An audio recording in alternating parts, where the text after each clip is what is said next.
Pada pemeriksaan ultrasonografi, ibu-ibu juga harus mengetahui kelainan-kelainan ultrasonografi yang kita bisa deteksi pada setiap kehamilan, terutama kelainan yang paling banyak.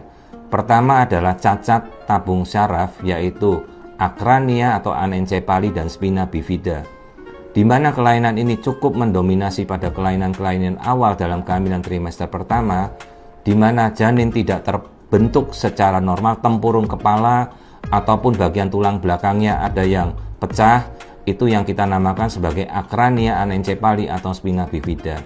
Dan biasanya itu berkorelasi dengan suatu kondisi di mana defisiensi atau kekurangan asam folat sebelum Anda hamil atau masa prekonsepsi. Kemudian ada kelainan lain seperti Down syndrome. Itu adalah suatu kelainan genetika di mana dia tergantung pada kromosom, dan yang kromosom terkena ini adalah kromosom nomor 21 atau trisomi 21, di mana dia mengalami kelebihan suatu gen pada kromosom 21 tersebut. Namun ini tidak berkaitan secara umum dengan vitamin dan mineral atau asupan ibu-ibu dengan mengkonsumsi vitamin, tapi biasanya berkaitan dengan usia Anda, usia ibu pada saat dia mulai hamil. Dan biasanya berkaitan dengan ibu-ibu dengan resiko kehamilan pada usia di atas 35 tahun. Kemudian kelainan yang paling sering juga adalah kelainan jantung bawaan.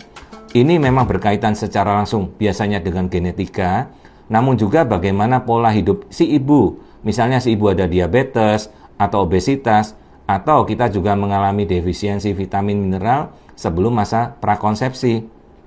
Kelainan jantung yang paling sering itu adalah ventricle septal defect dan atrium septal defect, di mana pada jantung antara sekat bilik atau sekat serambi tidak terbentuk secara sempurna. Maka dari itu, take home message yang bisa kita anjurkan, sebelum ibu-ibu persiapkan diri Anda untuk hamil, jangan lupa paling tidak mengkonsumsi vitamin nutrisi pelengkap Anda selama persiapan kehamilan minimal 3 bulan sebelum Anda merencanakan kehamilan, dan lakukanlah pemeriksaan antenatal care secara teratur pada fasilitas kesehatan Anda secara teratur untuk mendapatkan kondisi kehamilan yang baik.